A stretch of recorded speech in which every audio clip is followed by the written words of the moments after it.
এই মাত্ৰ তাই ৰুমত আহি সোমাইছোঁ।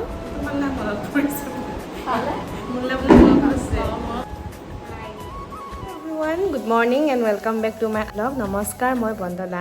আজিৰ ভিডিঅ'টো অলপমান বেলেগ, যিহেতু আমাৰ সোমবাৰে এটা বন্ধ পৰিছে আৰু আজি দেওবাৰ হয়, গতিকে মই ভাবিলোঁ এই দুটা দিন মই মোৰ ফ্ৰেণ্ডৰ ঘৰলৈ যাওঁ আৰু অলপ কোৱালিটি টাইম স্পেণ্ড কৰোঁ। সেইকাৰণে ৰ'বা, মই আপোনালোকক চিনাকি কৰাই দিওঁ। নমস্কাৰ। এয়া হৈছে মোৰ ফ্ৰেণ্ড। আপোনালোকে চাগে শ্বৰ্টছত দেখিছিলে, মই তাইৰ বিয়া খাবলৈ গৈছিলোঁ।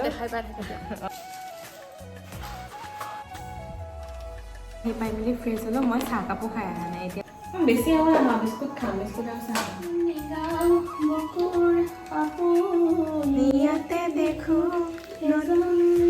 হেজাৰ সপোনে এইটো তোমাৰ ঘৰৰ ওচৰৰে হয়। অঁ, সুলভৰ। এই এতিয়া ওচৰতে ৰেষ্টুৰেণ্ট এখন পাইছোঁ। বাহিৰৰ পিনে ইমান ধুনীয়া লাগিছে ভিউটো। কফি আৰু এটা ৰোল এটা। মই ভাবিছিলোঁ তুমি বিয়া হোৱাৰ পিছত সলনি হ'বা অলপ। তাকে পেটটো প্ৰায় ভৰাৰ নিচিনাই হ'ল। এতিয়া কি মাংস ল'বা? দিনত খাবৰ কাৰণে অলপমান মাংস। বিৰাট ৰ'দ দিছে।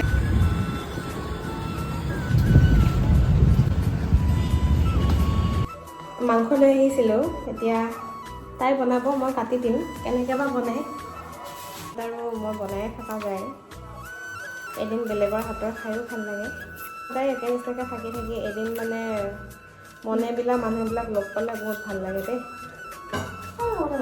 মোৰ অডিয়েঞ্চৰ লগত আলু কেইটা দিম? মই বেছি আলু নাখাওঁ। ইমান ভাল লাগিছে। ঘৰৰ সিফালে এনি টাইম গাড়ী চাড়ী অহা যোৱা কৰিয়ে থাকে, কিন্তু এইখিনি জেগা মানে একদম শান্ত পৰিৱেশ। বৰ ভাল লাগিছে।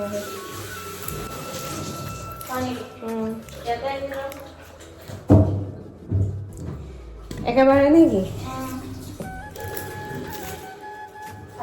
সঁচাই মানে আমি আগতেও একেলগে আছিলোঁ হোষ্টেলৰ টাইমত থাকোঁতে। তেতিয়া যদি মানে এতিয়াৰ মেচিউৰিটিটো যদি আমাৰ তেতিয়া থাকিল হয় ন। চাফ চিকুণ কৰা নাই, কি চাফ চিকুণ কৰা নাই? বিলাহী কাটিলোঁ দেখোন। কেইটা বিলাহী দিবা? আৰু লাগিব নেকি? গ্ৰাইণ্ড কৰা নেকি? গ্ৰাইণ্ড নকৰোঁ, মই এতিয়াতো ৰোষ্ট কৰি নহয়। তই বইল চিকেন বনাবি নেকি? অঁ, তই বইল বনাবি? অঁ, বেলেগ একো কাটাৰ দৰকাৰ নাই। হৈ গৈছে, বাকী লগা বস্তু আদা নহৰু সেই কৰ কথা আদা নহৰুখিনি মই এতিয়া লৈ যাওঁ। নেমু খাম। মতে এইখিনি ৰোষ্ট কৰি লৈছে। সিজামে বাকী আছে কৰা বিলাহীকেইটা এতিয়া গ্ৰাইণ্ড নকৰোঁ।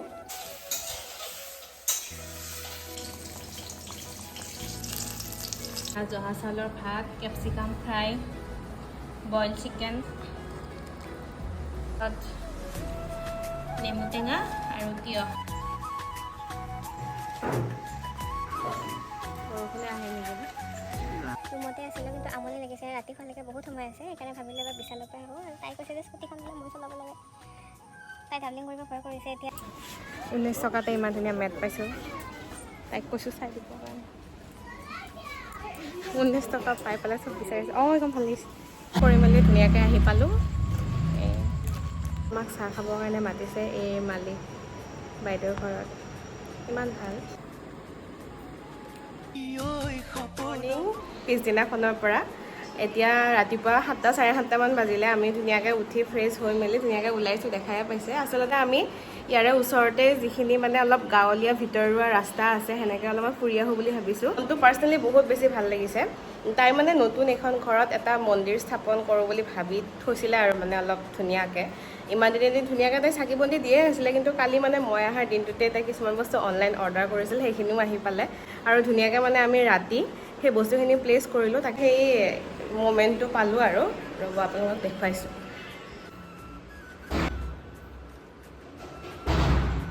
কাপোৰপুৰি থানৰ যেনেকুৱা ৰাস্তা, মথাউৰি ৰাস্তাটো একদম তেনেকুৱা।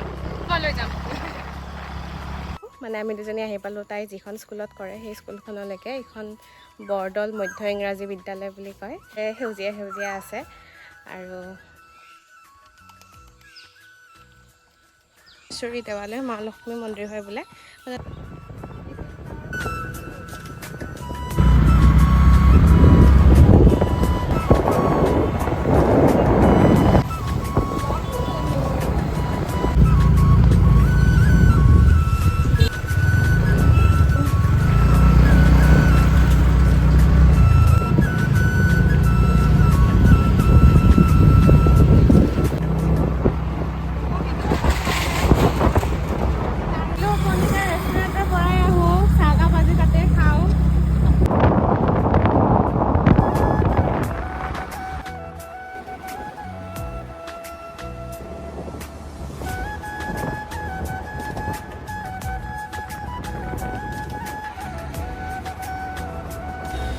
এয়া হৈছে প্ৰণীতা আৰু আমি আহি পাইছোঁ প্ৰণীতা ৰেষ্টুৰেণ্ট।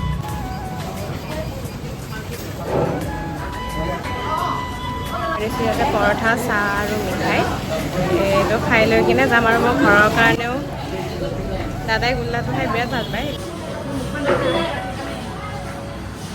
ব্ৰেকফাষ্ট প্ৰণীতা